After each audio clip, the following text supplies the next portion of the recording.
Hello everyone, now we are going to look the topic retina में fundus dystrophies. जैसे हमने बोला था रेटिनोब्लास्टोमा देखेंगे, मैकुलर डिजीज देखेंगे। Now we are going to look the fundus dystrophy. Fundus dystrophies मतलब क्या हो गया, यहाँ पे प्रॉब्लम्स किसका हो जाएगा, रॉड्स एंड कॉन सेल का। किसका? रॉड्स एंड कॉन सेल का। ठीक है। डिस्ट्रॉफी मतलब क्या हो रहा है, अपने आप से डीजेनरेशन हो रहा है, अपने आप से degeneration that is occurring by its own. तो फंडस डिस्ट्रॉफी मतलब क्या हुआ, problems of rods and cone cells, जिसमें डीजेनरेशन किसमें हो रहा है, अपने आप से हो रहा है। सबसे पहले इंट्रोडक्शन, डिस्ट्रॉफी जो कि अफेक्ट करता है किसको, फोटोरिसेप्टर पिगमेंटल रेटिनल पिगमेंट एपिथेलियम को। किसको? फोटोरिसेप्टर, जो रेटिनल फोटोरिसेप्टर को अफेक्ट कर रहा है रेटिनल पिगमेंटल एपिथेलियम में, मतलब outer layer of retina and some part of choroid. ठीक है ना, आउटर लेयर ऑफ रेटिना और some part of choroid, retinal pigmental epithelium, chorio capillary complex and lead to rods and cone cell degeneration. मतलब dystrophy जो कि affect कर रहा है फोटोरिसेप्टर को, रेटिनल पिगमेंटल एपिथेलियम को, कोरियो कैपिलरी कॉम्प्लेक्स को, और जिससे क्या हो रहा है, रॉड्स एंड कॉन्स में डिजेनरेशन हो रहा है। ओके। तो डिस्ट्रॉफी जो कि अफेक्ट कर रहा है फोटोरिसेप्टर को, रेटिनल पिगमेंटल एपिथेलियम को और कोरियो कैपिलरी कॉम्प्लेक्स को, और जिससे क्या हो रहा है, रॉड्स एंड कॉन्स का सेल का डिजेनरेशन हो आता है। अब रॉड्स एंड कॉन्स में क्या होगा, rods is responsible for night vision, इसको बोलते हैं स्कोटोपिक विजन। ठीक है, नाइट विजन के लिए उसको होता है स्कोटोपिक विजन। पेरिफेरल विजन भी इसमें लॉस होता है, क्योंकि रॉड जो होता है मैक्सिमम होता है कहाँ पे, पेरीफोकल फोबियल एरिया में होता है। इसमें पेरिफेरल विजन का लॉस होता है, क्योंकि रॉड्स जो कहाँ पे मैक्सिमम होता है, पेरीफोबियल एरिया में मैक्सिमम होता है। उसके बाद लीजन क्या है, निक्टोल्पिया। लीजन ऑफ रॉड्स होते हैं तो निक्टोल्पिया बोलते हैं, इसको बोलते हैं नाइट विजन, नाइट ब्लाइंडनेस। और पेरिफेरल लॉस ऑफ विजन होता है। क्या होता है? पेरिफेरल लॉस ऑफ विजन होता है। तो रॉड्स में क्या हो गया, नाइट विजन हो गया, इसको बोलते हैं स्कोटोपिक विजन। पेरिफेरल विजन होता है क्योंकि रॉड जो होता है मैक्सिमम पेरीफोबियल एरिया में होता है। लीजन्स ऑफ रॉड में क्या होता है, निक्टाल्पिया होता है, जिसको हम लोग बोलते हैं नाइट ब्लाइंडनेस, जो कि पेरिफेरल लॉस ऑफ विजन होता है। उसके बाद कोन्स में क्या होता है, कलर विजन, इसको बोलते हैं हम लोग डे विजन, फोटोटॉपिक विजन। इसमें सेंट्रल विजन लॉस हो जाता है। आज कोन्स जो होता है मैक्सिमम कहाँ पे होता है, फोबिया पे होता है। लीजन क्या होता है, हेमारलोपिया। क्या होता है, हेमेरोलोपिया होता है। इसमें कलर डे ब्लाइंडनेस होता है। क्या होता है, कलर या फिर डे ब्लाइंडनेस होता है। ठीक है। इसमें सेंट्रल स्कोटोमा होता है। क्या होता है, central scotoma, that is the hemeralopia. ठीक है। हेमेरोलोपिया मतलब क्या हो गया, कलर। अगली बार टर्म आएगा कभी भी हेमेरोलोपिया, इसका मतलब क्या होता है, कलर ब्लाइंडनेस या फिर डे ब्लाइंडनेस। ठीक है। सेंटर में होता है, फोबिया के सेंट्रल में होता है, तो हम लोग इसको सेंट्रल स्कोटोमा भी बोलते हैं। ठीक है। अगर निक्टाल्पिया का कॉज है तो क्या है, दैट इज द मायोपिया। ठीक है। Retinitis pigmentosa, retinitis detachment, vitamin A deficiency. Hemeralopia क्या है, कैट से याद रखना है कि कोन डिस्ट्रॉफी, सेंट्रल कैटरैक्ट। ठीक है ना, एक्रोमेप्टोसिया, एनराइडिया, अल्बिनिज्म।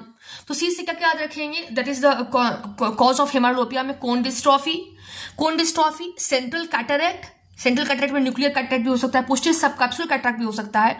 कोहेन्स सिंड्रोम, क्या है, कोहेन्स सिंड्रोम, ए मतलब एक्रोमेप्टोसिया, एनराइडिया और अल्बिनिज्म, और टी मतलब ट्राई मिथाडायोन। ठीक है। और कॉज ऑफ निक्टाल्पिया में क्या, ओएमजी क्रैप का होल स्क्वायर, मतलब ट्रिक से। O means Oguchi syndrome, M means myopia, G means gyrate atrophy. उसके बाद क्रैप में congenital stationary night blindness, cataract cortical, retinal detachment, retinitis pigmentosa, albipunctatus fundus, vitamin A deficiency, phenothiazine toxicity, post refractive surgery, ये सब हो जाता है। और सबसे पहले ऐसा लोग देखते हैं इसका एक कॉज रेटिनाइटिस पिगमेंटोसा हमने कहाँ पे देखा, निक्टाल्पिया में देखा, रेटिनाइटिस पिगमेंटोसा भी और रेटिनल डिटैचमेंट भी। तो now we are going to, और मायोपिया भी इसमें होता है, रॉड्स का डी। तो now we are going to look the retinitis pigmentosa. Retinitis pigmentosa में क्या होता है, most common hereditary fundus dystrophy होता है। क्या होता है, मोस्ट कॉमन हेरिडेटरी है और फंडस का डिस्ट्रॉफी है। क्या है, मोस्ट कॉमन हेरिडेटरी फंडस का डिस्ट्रॉफी हो जाता है। ठीक है। Hereditary, most common hereditary fundus dystrophy होता है। और मोड ऑफ हेरिडेंस कैसा होता है, ऑटोसोमल रिसेसिव होता है। ऑटोसोमल डोमिनेंट भी हो सकता है। ठीक है ना, बट अगर ये ऑटोसोमल डोमिनेंट होता है तो उसमें बेस्ट विजुअल आउटकम, मतलब अच्छे ठीक हो जाता है। और ये और क्या होता है, और ये कभी also can be x-linked recessive भी हो सकता है। हमने बोला कि most common made of intense autosomal recessive है। ठीक है। ऑटोसोमल डोमिनेंट अगर होता है तो उसका बेस्ट प्रोग्नोसिस होता है। यहाँ पे हम देख सकते हैं ऑटोसोमल डोमिनेंट में बेस्ट विजुअल आउटकम आता है। अगर एक्स-लिंक्ड रिसेसिव है तो बेस्ट प्रोग्नोसिस होता है। ओके। आफ्टर दैट सिम्टम्स में क्या है, ये एक तरह का रॉड एंड कोन डिस्ट्रॉफी है। या सिम्टम्स में क्या है, it is a type of rod cone dystrophy. इसमें रॉड कॉन डिस्ट्रॉफी होता है, बट चूंकि हमने अभी पढ़ा था निकटैल्पिया, मतलब कि initially rods are affected, after that later में कोन्स अफेक्टेड होते हैं। तो शुरू में क्या अफेक्ट होगा, रॉड्स अफेक्टेड होगा, then cones are affected. Rods affected में निकटैल्पिया, पेरिफेरल विजन लॉस हो जाता है। पेशेंट कैसे नेक्स्ट पेज से हम लोग देखते हैं कि ये पेशेंट कैसे कंप्लेन करता है, कि वो कंप्लेन करता है मिड पेरिफेरल सुपीरियर स्कोटोमा। किसका, मिड पेरिफेरल सुपीरियर स्कोटोमा, ठीक है ना। इसका मतलब पहले कंप्लेन करेगा कि हमें मिड पेरिफेरल, मतलब कि ऊपर में मिड पेरिफेरी में हमें सुपीरियर में स्कोटोमा नहीं दिख रहा है। उसके बाद फिर क्या बोलेगा, आफ्टर दैट प्रोग्रेस कर जाता है, then progress to form ring scotoma. इसको बोलते हैं डोनट स्कोटोमा, मतलब सेंट्रल विजन प्रिजर्व्ड है बट पेरिफेरल विजन में पहले ऊपर में लॉस हुआ फिर नीचे में लॉस हुआ, इसलिए इसको बोलेंगे ऐसे लॉस हो रहा है तो टनल विजन या ट्यूबुलर विजन लॉस बोलते हैं, ठीक है ना। इसको हम लोग डोनट स्कोटोमा ही बोलते हैं, रिंग स्कोटोमा ही बोलते हैं, ठीक है। Now what are the sign of retinitis pigmentosa, ठीक है। सबसे पहले होगा आर्टियोलर एटेन्यूएशन, मतलब कि बहुत थिन हो जाता है, जो आर्टरी होता है बहुत थिन हो जाता है, become very thin. Optic disc कैसा होता है, वैक्सी होता है और पेल हो जाता है, जिसको बोलते हैं consecutive optic atrophy. Optic disc कैसा होता है, वैक्सी एंड पेल हो जाता है, जिसको हम लोग बोलते हैं कॉन्सिक्यूटिव ऑप्टिक एट्रोफी होता है। बोनी स्पिक्यूल पिगमेंटेशन, मतलब कि अराउंड द ब्लड वेसल, मतलब पेरीवैस्कुलर अराउंड ब्लड वेसल कैसा होता है, बोनी स्पिक्यूल का पिगमेंटेशन होता है, बोनी स्पिक्यूल पिगमेंटेशन होता है। Now signing reflex of macula, जिसको हम लोग और भी क्या बोलते हैं, टैपेटल रिफ्लेक्स, ठीक है। साइनिंग रिफ्लेक्स एट मैक्यूला, जिसको लोग क्या बोलते हैं, कैपिटल रिफ्लेक्स भी बोलते हैं, जो कि किसमें दिखता है, only X link recessive female carrier में दिखता है। तो क्या क्या हो गया, साइन ऑफ रेटिनाइटिस पिगमेंटोसा में आर्टियोल एटेन्यूएशन, जो कि बहुत थिन हो जाता है। ऑप्टिक डिस्क में क्या होता है, वैक्सी एंड पेल, वैक्सी पेल मतलब कंसेक्यूटिव ऑप्टिक एट्रोफी होता है। बोनी स्पिक्यूल पिगमेंटेशन, जो कि around the blood vessel bony spicule pigmentation होता है। साइनिंग रिफ्लेक्स, मैक्यूला पे साइनिंग रिफ्लेक्स दिखता है, उसको लोग कैपिटल रिफ्लेक्स बोलते हैं, जो कि सिर्फ और सिर्फ मोस्टली किसमें दिखता है, एक्स-लिंक्ड रिसेसिव फीमेल कैरियर में दिखता है। हम देखिए भी थे कि एक्स-लिंक्ड रिसेसिव जो होता है वो बहुत ज्यादा बस प्रोग्नोसिस होता है। तो यहाँ पे आप देख सकते हो कि पिगमेंट्स पेरिफेरी में है, पेरिफेरी में। और आर्टरीज का क्या हो गया, एटेन्यूएशन, आर्टीरियल एटेन्यूएशन, मतलब कि आर्टरीज यहाँ पे बहुत थिन हो गया इसलिए रेड रेड दिख रहे हैं। ऑप्टिक डिस्क की बात करें तो पेल ऑप्टिक डिस्क है, ठीक है। तो रेटिनाइटिस पिगमेंटोसा में क्या होता है, bone spicule pigmentation. Bone spicule pigmentation मतलब क्या हुआ कि वेसल्स के अराउंड में बोनी स्पिक्यूल पिगमेंटेशन होता है। Optic disc waxy and pale, जिसको बोलते हैं कंसेक्यूटिव ऑप्टिक एट्रोफी। उसके बाद मैक्यूला पे साइनिंग रिफ्लेक्स जिसको कैपिटल रिफ्लेक्स भी बोलते हैं, जो कि mostly x linked recessive female carriers में दिखती है। डायग्नोसिस में हम लोग क्या करेंगे, किससे करेंगे, इलेक्ट्रोरेटिनोग्राफी से करेंगे। हमने इलेक्ट्रोरेटिनोग्राफी में देखा था कि कैसे वो एक्शन पोटेंशियल को ABC वाला बिहेव वाला होते हैं, तो वो बेसिकली जो उसके एक्शन पोटेंशियल है उसको वो डिटेक्ट करता है। तो इसलिए यहाँ पे ERG इस इन्वेस्टिगेशन ऑफ चॉइस इलेक्ट्रोरेटिनोग्राफी होता है, ठीक है ना। If you not remembering I can show you. यहाँ पे इलेक्ट्रोरेटिनोग्राफी था जो कि A, B और C वेव था, जो कि रिकॉर्ड किसको करता था, एक्शन पोटेंशियल को। A वेव फोटो रिसेप्टर से जनरेट होता था। यहाँ पे क्लियरिटी हो गया कि फोटो रिसेप्टर से, इसलिए यहाँ पे बेस्ट इन्वेस्टिगेशन हो गया। Okay, after that treatment. India में कोई भी ट्रीटमेंट पॉसिबल नहीं है, ठीक है ना। जो भी ट्रीटमेंट पॉसिबल है वो क्या है, आर्गस सेकेंड रेटिनल प्रोस्थेसिस, ठीक है ना। मतलब एक ये है कि आर्गस 2 रेटिनल प्रोस्थेसिस, जो भी रिस्टोर सिर्फ और सिर्फ सेंट्रल 20 डिग्री विजन को रिस्टोर कर पाता है। आफ्टर दैट नाउ वोरेजिन नेप्रावोसस, ठीक है, वोटिजिन ड्रग है, ठीक है ना। ये मतलब ब्रांड नेम है। Used if there is bi allelic RPE65 gene mutation होता है। It is adeno associated virus vector based gene therapy. क्या है, adeno associated virus vector gene therapy है। Okay, now what are the systemic association of retinitis pigmentosa. अगर हम लोग systemic association की बात करें रेटिनाइटिस पिगमेंटोसा का, तो सबसे पहले क्या होता है, मोस्ट कॉमन सिम्टम होता है लॉरेंस मून बाइडी सिंड्रोम। क्या होता है, लॉरेंस मून बाइडी सिंड्रोम होता है, ठीक है ना, जिसमें कि रेटिनाइटिस पिगमेंटोसा होता है, मेंटल रिटार्डेशन होता है, obese and पॉलीडेक्टाइली।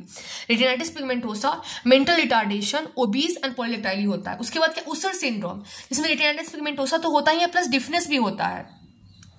Then रेप्सम syndrome, रेप्सम disease, इसमें क्या क्या है, रेटिनाइटिस पिगमेंटोसा, सेरेब्रल एटेक्सिया भी होता है, पॉलीन्यूरोपैथी भी होता है, ठीक है। तो क्या क्या हो गया, Laurence Moon Biedl syndrome most common होता है, जिसमें रेटिनाइटिस पिगमेंटोसा होता है, मेंटल रिटार्डेशन होता है, ओबीज पीपल में होता है और पॉलीडेक्टाइली होता है। उससे syndrome, retinitis pigmentosa and deafness. Refsum syndrome में retinitis pigmentosa, cerebral ataxia and polyneuropathy. Now best macular dystrophy, अब एक है that's best macular dystrophy. Okay, now best macular dystrophy क्या, ये एक तरह का एक ऑटोसोमल डोमिनेंट है। इसके पहले हमने ऑटोसोमल रेसेसिव मोस्ट कॉमन पढ़े थे, ये ऑटोसोमल डोमिनेंट है। इसका सिम्टम क्या है, वो जैसे वो इनिशियली रॉड था देन कौन था, ये प्राइमरली कोन डिस्ट्रॉफी है। क्या है, कोन डिस्ट्रॉफी है। इसमें क्लिनिकल फीचर क्या है, हेमरलोपिया, हेमेरोपिया में पढ़ा था कलर या फिर डे ब्लाइंडनेस। और इसमें क्या सेंट्रल स्कोटोमा तो होगा ही, इस कॉमन, एक हम याद करते हैं कौन है कौन, मतलब कि सेंट्रल विजन लॉस होगा, सेंट्रल स्कोटोमा कलर या फिर डे ब्लाइंडनेस होगा। नाउ साइंस में क्या होगा, दैट इज लाइपोफ्यूजन का एक्युमुलेशन हो जाएगा। क्या हो जाएगा, लाइपोफ्यूजन का एक्युमुलेशन हो जाएगा। लाइपोफ्यूजन का एक्युमुलेशन के बाद क्या होगा, फंडस का अपीयरेंस कैसा अपीयरेंस होगा, विटिली फॉर्म लीजन, दैट्स एक योक लाइक। फंडस का अपीयरेंस कैसा होगा, विटिली फॉर्म लीजन जिसको बोलते हैं एक योक लाइक होगा। और सीडो हाइपोप्यून जिसको बोलते हैं विटिलाई इरप्टिव स्टेज, विटिलाई इरप्टिव स्टेज होता है। तो लाइपोफ्यूजन का एक्युमुलेशन होता है। फंडस अपीयरेंस कैसा होता है, विटिली फॉर्म लीजन होता है, एक योक लाइक होता है। और सूडो हाइपोप्यून को क्या बोलते हैं, विटिली इरप्टिव स्टेज। क्या होता है, विटिली का इरप्टिव स्टेज सूडो हाइपोप्यून हो जाएगा। डायग्नोसिस क्या है, इन्वेस्टिगेशन ऑफ चॉइस क्या है, ईओजी है। क्या है, ईओजी, जो कि हम उधर पीछे पढ़े थे, बेटा I am sawing.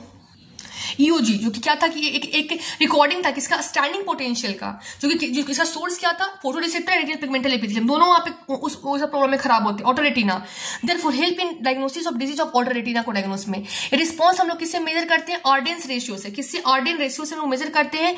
Arden ratio क्या होता है, लाइट पीक जिसको बोलते हैं highest value in lit condition upon dark trough, that is lowest value in dark.